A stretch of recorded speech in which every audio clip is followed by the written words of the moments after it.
नमस्कार दोस्तों, स्वागत है आपका आज के मुख्य समाचार में, जिसमें सबसे पहली बड़ी खबर में आपको बताएंगे कि भाजपा विधायक ने सीएम नीतीश के विकास पर उठाया सवाल। कहा भैंस धोने के काम आती है नल जल योजना का पानी। इसी के साथ दूसरी बड़ी खबर में जिक्र होगा कि बिहार पुलिस का सिपाही भी करोड़पति, विजिलेंस के एक्शन में हुआ बड़ा खुलासा। और तीसरी बड़ी खबर में आपको बताएंगे कि गुस्से में आकर किसानों ने उठाया बड़ा कदम और अब बिगड़ सकते हैं हालात। दोस्तों, हर एक खबर की गहराई में आपको ले जाएंगे, लेकिन उससे पहले अगर आप भी देश के किसानों के साथ खड़े हैं तो आप अभी इस वीडियो को लाइक कीजिए और इस लाल बटन को दबा के इस चैनल को फ्री में सब्सक्राइब करके घंटी बजाकर कमेंट में लिखिए जय हिंद। दोस्तों, रुक करते हैं तमाम बड़ी खबरों की तरफ। बीजेपी विधायक ने सीएम नीतीश के विकास पर उठा दिया सवाल। कहा भैंस धोने के काम आता है नल जल का पानी। जी हां दोस्तों, बीजेपी विधायक ने सीएम नीतीश के विकास पर ही सवाल खड़ा कर दिया है। नीतीश कुमार के सरकार में सहयोगी पार्टी भाजपा के विधायक ने सीएम के ड्रीम प्रोजेक्ट में से एक नल जल योजना को बेकार बता दिया है। उन्होंने कहा कि नल जल के पानी का इस्तेमाल भैंस धोने के काम में आता है। नल जल योजना सीएम नीतीश का ड्रीम प्रोजेक्ट है, लेकिन इस पर सीतामढ़ी जिले के बथनाहा विधानसभा के विधायक अनिल कुमार ने सवाल खड़ा कर दिया है। उन्होंने कहा कि नल जल योजना के पानी का इस्तेमाल भैंस धोने में होता है। उन्होंने कहा कि उन्हें नहीं लगता कि इस पानी को कोई पीता भी होगा या पीने योग्य समझता है। सरकार का मोटो योजना के पीछे ठीक है, परंतु धरातल पर यह नहीं उतर पा रहा है। उन्होंने कहा कि लोगों में यह विश्वास जगाना होगा कि यह पानी पीने योग्य है और स्वच्छता का ध्यान रखकर इस योजना में काम किया जा रहा है। भाजपा विधायक ने कहा कि जो नल जल योजना का नॉर्म है उसके तहत एक गहराई के अंदर तक पाइप को बिछाना है, लेकिन ऊपर ही पाइप लगा रहता है। पाइप भी अच्छे क्वालिटी का नहीं लगाया जाता है। नल जल योजना में मेंटेनेंस तो है ही नहीं, जबकि इसमें मेंटेनेंस की आवश्यकता है। इससे अच्छा चापाकल जगह जगह दे दिया जाता तो अच्छा होता। नल जल योजना का टंकी साफ नहीं होता है, लोग इसको स्वच्छ पानी नहीं मानते हैं। आपको बता दें कि अनिल कुमार पहली बार जीतकर विधानसभा पहुंचे हैं और सीतामढ़ी जिला के सबसे युवा विधायक हैं। रुख करते हैं अगली खबर की तरफ। बिहार पुलिस का सिपाही भी करोड़पति, विजिलेंस के एक्शन से खुला राज। जी हां दोस्तों, बिहार पुलिस में भ्रष्टाचारियों के खिलाफ पर लगातार एक्शन देखने को मिल रहा है। पिछले दिनों एक दारोगा के करोड़पति बनने का मामला सामने आया और आय से अधिक संपत्ति मामले में उसके खिलाफ कार्रवाई हुई। अब भागलपुर जिला पुलिस में तैनात एक सिपाही के करोड़पति बन जाने का मामला विजिलेंस ने उजागर किया है। शशि भूषण कुमार और उनकी पत्नी मीनू देवी के पास जांच में आय से अधिक अवैध 1,40,00,000 से ज्यादा की संपत्ति मिली है। निगरानी अन्वेषण ब्यूरो ने जांच में पाया है कि पीटीसी नंबर 1336 का एक सिपाही शशि भूषण कुमार अपने पद का दुरुपयोग करते हुए भ्रष्टाचार में शामिल होकर लगातार कूद संपत्ति बनाता रहा। उसने करोड़ों की चल और अचल संपत्ति बनाई। जहानाबाद के मखदूमपुर थाना इलाके के रहने वाले शशि भूषण कुमार ने पटना के बिग्रहपुर में अपना मकान बनाया और साथ ही साथ कई जगहों पर कीमती जमीन और प्लॉट खरीदी। निगरानी अन्वेषण ब्यूरो ने मार्च 2019 में भ्रष्टाचार का मामला दर्ज किया था। ब्यूरो ने आय से अधिक संपत्ति अर्जित करने के आरोप में सिपाही शशि भूषण कुमार और उसकी पत्नी मीनू देवी के खिलाफ निगरानी कोर्ट पटना में चार्जशीट दायर किया है। आरोपित सिपाही अभी भागलपुर जिला पुलिस में तैनात हैं। सिपाही और उसकी पत्नी के नाम पर कई बैंक खातों और अलग अलग जगहों पर निवेश किए गए पैसों के बारे में भी जानकारी मिली है। रुख करते हैं अगली खबर की तरफ। गुस्से में आकर किसानों ने उठाया ये बड़ा कदम, आज रात बिगड़ सकते हैं हालात। जी हां दोस्तों, कृषि कानूनों के खिलाफ आंदोलन कर रहे किसानों और सरकार की बातचीत अब तक कोई नतीजा नहीं निकल पाया है। इस बात पर सुप्रीम कोर्ट ने बुधवार को चिंता जताई है। हालांकि सरकार की ओर से सॉलिसिटर जनरल तुषार मेहता और अटॉर्नी जनरल के वेणुगोपाल ने कहा कि हमें उम्मीद है कि जल्द ही यह गतिरोध समाप्त होगा। आपको बता दें, दिल्ली में हो रही बारिश की वजह से किसानों को बड़ी दिक्कतों का सामना करना पड़ रहा है। इनके सामानों का नुकसान हो रहा है। इस बीच यह भी खबर आई है कि किसान अपने सामानों की रक्षा के लिए जगह पक्का करने का इंतजाम कर रहे हैं। किसान कुछ टेंट की जगहों को पक्का करेंगे, क्योंकि किसानों का कहना है कि सरकार जितनी तारीख देंगी खुद की उतनी ही व्यवस्था करेंगे। गौरतलब हो कि किसानों ने 4 जनवरी को सरकार के साथ मीटिंग से पहले यह फैसला किया था कि अगर इस बार की बातचीत में कृषि कानून रद्द नहीं किया गया तो वह ट्रैक्टर मार्च निकालेंगे। दरअसल किसानों ने आज ऐलान किया है कि वह 7 तारीख को ट्रैक्टर मार्च निकालेंगे, जो सुबह 11 बजे से शुरू की जाएगी। उन्होंने बताया कि 7 तारीख की सुबह 11 बजे से सिंगू बॉर्डर पर ट्रैक्टर टिकरी की तरफ मार्च करेंगे, तो वहीं इसी वक्त टिकरी बॉर्डर पर प्रदर्शन कर रहे किसान सिंगू की तरफ ट्रैक्टर मार्च करेंगे।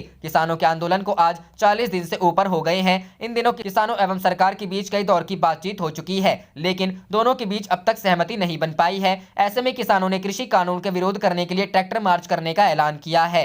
किसान आंदोलन 11 जनवरी को होगी अगली सुनवाई, सुप्रीम कोर्ट ने कहा हालात में कोई सुधार नहीं आया। जी हां दोस्तों, केंद्र सरकार की ओर से लाए गए तीनों कृषि कानूनों पर सुप्रीम कोर्ट ने 11 जनवरी तक सुनवाई को स्थगित कर दिया है। कोर्ट ने एक वकील की ओर से दायर याचिका पर सुनवाई करते हुए कहा कि हम किसानों की स्थिति को समझ रहे हैं। दरअसल नए कृषि कानूनों की संवैधानिकता वैधता को लेकर कुछ वकीलों ने कोर्ट में जनहित याचिका दायर की थी। इस याचिका पर सुप्रीम कोर्ट सुनवाई करते हुए कोर्ट ने कहा कि इस मामले में अब सुनवाई 11 जनवरी यानी आने वाले सोमवार को की जाएगी। सुप्रीम कोर्ट के मुख्य न्यायाधीश S.A. बोबड़े ने टिप्पणी करते हुए कहा कि हमें हालात में कोई बदलाव नहीं दिख रहा है। इस पर सॉलिसिटर जनरल तुषार मेहता ने कहा कि हम बात कर रहे हैं। वहीं अटॉर्नी जनरल के वेणुगोपाल ने कहा कि हमें उम्मीद है कि दोनों पक्ष किसी मुद्दे पर सहमत हो जाएंगे। इस पर मुख्य न्यायाधीश ने कहा कि हम इस बात से वाकिफ हैं और चाहते हैं कि बातचीत और आगे बढ़े। इसके अलावा सॉलिसिटर जनरल तुषार मेहता का कहना है कि इस मामले पर कोर्ट में सुनवाई होने की कोई जरूरत नहीं है, क्योंकि अभी दोनों पक्षों के बीच बातचीत चल रही है। इस पर मुख्य न्यायाधीश S.A. बोबड़े ने कहा कि हम सोमवार को इस मामले को देखेंगे और अगर बातचीत सकारात्मक रही तो हम सुनवाई को टाल देंगे। सॉलिसिटर जनरल तुषार मेहता ने पीठ को बताया कि सरकार और किसानों के बीच सौहार्दपूर्ण वातावरण में बातचीत जारी है। उन्होंने कहा कि इन याचिकाओं पर 8 जनवरी को बातचीत नहीं की जानी चाहिए। पीठ ने कहा कि हम स्थिति को समझते हैं और बातचीत को प्रोत्साहित करते हैं। हम मामले की सुनवाई को सोमवार 11 जनवरी तक स्थगित कर सकते हैं अगर आप चल रही बातचीत के संबंध में लिखित में दें। बता दें कि कृषि कानून के मुद्दे पर सरकार और किसान दोनों ही पीछे हटने को तैयार नहीं है। किसानों का कहना है कि जब तक सरकार तीनों कृषि कानून वापस नहीं ले लेती और न्यूनतम समर्थन मूल्य व्यवस्था बनी रहना सुनिश्चित नहीं करती, तब तक आंदोलन जारी रहेगा। रुक करते हैं अगली खबर की तरफ। सामना में शिवसेना ने लिखा किसानों के साथ बातचीत का नाटक कर रही है मोदी सरकार। जी हां दोस्तों, महाराष्ट्र सरकार ने एक बार फिर मोदी सरकार पर निशाना साधा है। शिवसेना ने अपने मुखपत्र सामना में एक लेख के जरिए किसान आंदोलन को लेकर मोदी सरकार पर सवाल खड़े किए हैं। सामना में शिवसेना ने केंद्र सरकार पर आरोप लगाया कि सरकार किसान से चर्चा करने का नाटक कर रही है। सामना में लिखे लेख में बताया गया है कि किसान और सरकार के बीच 8 दौर की वार्ता हो चुकी है, लेकिन अभी तक कोई नतीजा क्यों नहीं निकला है। इसका मतलब यह है कि सरकार को इसमें कोई रस नहीं है। सरकार की यही राजनीति है कि किसान आंदोलन यूं ही चलता रहे। शिवसेना ने सामना में लिखा कि दिल्ली में कड़ाके की ठंड पड़ रही है और ऊपर से 3 दिनों से मूसलाधार बारिश हो रही है। किसानों के तंबुओं में पानी घुस गया और उनके कपड़े और बिस्तर भी भीग गए हैं। इसके बाद भी किसान पीछे हटने का नाम नहीं ले रहे हैं। सामना में लिखा गया कि कृषि कानून को रद्द करवाना ही किसानों की मांग है और इस आंदोलन की वजह से दिल्ली सीमा पर 50 किसानों की मौत हो गई है। आगे लिखा गया है कि अगर सरकार में थोड़ी भी इंसानियत होती तो कृषि कानून को तत्कालिक रूप से स्थगित करवाती और किसानों की जान से खेलने वाले इस खेल को रोकती। शिवसेना ने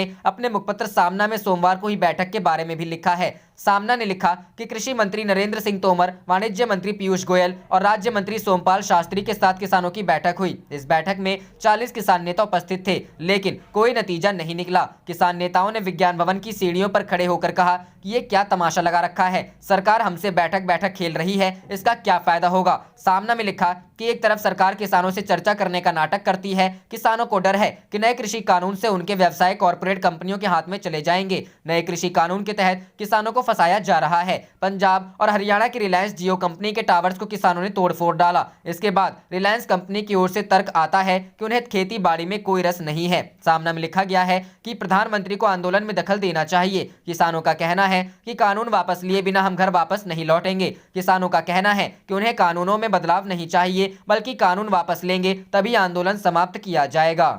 रुक करते हैं अगली खबर की तरफ। पटना में हम के राष्ट्रीय कार्यकारिणी की बैठक, जीतन राम मांझी छोड़ सकते हैं राष्ट्रीय अध्यक्ष की कुर्सी। जी हां दोस्तों, बिहार के पूर्व मुख्यमंत्री और हिंदुस्तानी आवाम मोर्चा के राष्ट्रीय अध्यक्ष जीतन राम मांझी आज अपने पार्टी की कमान पुत्र को सौंप सकते हैं। दरअसल बुधवार को पटना में हिंदुस्तानी आवाम मोर्चा के राष्ट्रीय कार्यकारिणी की बैठक है। इस बैठक को लेकर जो जानकारी मिल रही है उसके मुताबिक बैठक में जीतन राम मांझी राष्ट्रीय अध्यक्ष की कुर्सी छोड़ने का फैसला ले सकते हैं और इसकी औपचारिक पुष्टि होनी मात्र शेष है। पटना में जीतन राम मांझी के सरकारी आवास पर होने वाली हम के राष्ट्रीय कार्यकारिणी की बैठक में पार्टी की राष्ट्रीय अध्यक्ष की कमान उनके पुत्र और बिहार सरकार के मंत्री संतोष सुमन को दी जा सकती है। संतोष सुमन बिहार के एमएलसी हैं और फिलहाल नीतीश कुमार के मंत्रिमंडल में हम की ओर से एकमात्र मंत्री भी हैं। दरअसल बिहार के सीएम रह चुके जीतन राम मांझी पिछले कुछ दिनों से अस्वस्थ चल रहे हैं। साथ ही वो हाल ही में कोरोना को मात देकर भी लौटे हैं। माना जा रहा है कि वो भी लोजपा के संस्थापक रहे पूर्व केंद्रीय मंत्री स्वर्गीय रामविलास पासवान के नक्शे कदम पर चलते हुए अपनी पार्टी की कमान समय रहते पुत्र को सौंप रहे हैं,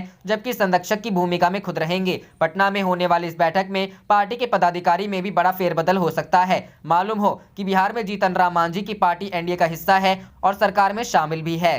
रुख करते हैं अगली खबर की तरफ।